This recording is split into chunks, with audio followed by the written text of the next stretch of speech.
Midnight train. पुरानी train काल रात्रि एक्सप्रेस अपनी अंतिम यात्रा पर थी। घने जंगलों और सुनसान गांवों से गुजरते हुए यह ट्रेन केवल उन यात्रियों को ले जाती थी जिनके पास कोई और विकल्प नहीं था। आज ट्रेन में कुछ ही यात्री थे। एक बूढ़ा पुजारी, एक युवा लेखिका, एक डरा हुआ बच्चा और एक रहस्यमय अजनबी। लेखिका मीरा अपनी नई हॉरर फिल्म के लिए प्रेरणा की तलाश में थी।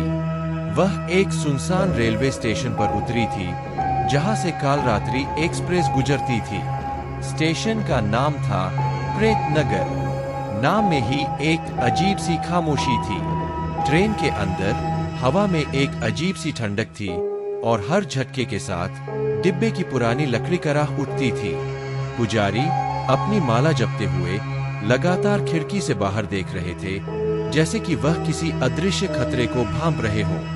बच्चा अपनी माँ के पास दुबका हुआ लगातार रो रहा था। अजनबी एक काले कोट में लिपटा हुआ चुपचाप बैठा था। उसकी आंखें अंधेरे में चमक रही थी। मीरा ने अपनी नोटबुक निकाली और लिखना शुरू किया। वह फिल्म के सेट के बारे में सोच रही थी, एक पुरानी हवेली जो एक शापित आत्मा का घर थी। फिल्म का नाम था अंधेरी रात का साया। अचानक ट्रेन एक झटके के साथ रुकी।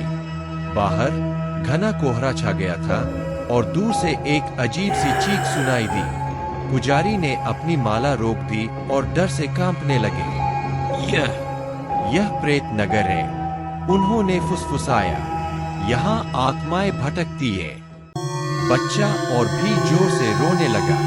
ट्रेन के डिब्बे में अंधेरा छा गया और केवल अजनबी की चमकती आंखें दिखाई दे रही थी। मीरा ने अपनी टॉर्च निकाली और रोशनी की। बाहर कोहरे में एक धुंधली आकृति दिखाई दी। वह एक महिला थी जिसके लंबे बाल हवा में लहरा रहे थे और उसकी आंखें लाल चमक रही थी।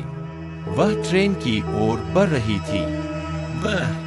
वह अंधेरी रात का साया है, मीरा ने डर से कहा। मेरी फिल्म की आत्मा, वह यहाँ कैसे?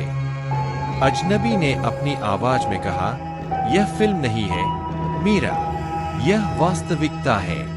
तुमने अपनी कहानी से उसे जगा दिया है। महिला ट्रेन के दरवाजे पर पहुंच गई। उसने दरवाजा खोला और एक ठंडी हवा डिब्बे में घुस गई। पुजारी ने डर से चीख मारी और बच्चा अपनी माँ के आंचल में छिप गया। महिला ने मीरा की ओर देखा। उसकी आंखें गुस्से से जल रही थी। तुमने मेरी कहानी चुराई, उसने कहा। अब तुम मेरी हो। मीरा ने भागने की कोशिश की, लेकिन महिला ने उसे पकड़ लिया। उसकी ठंडी उंगलियां मीरा की गर्दन पर कस गईं।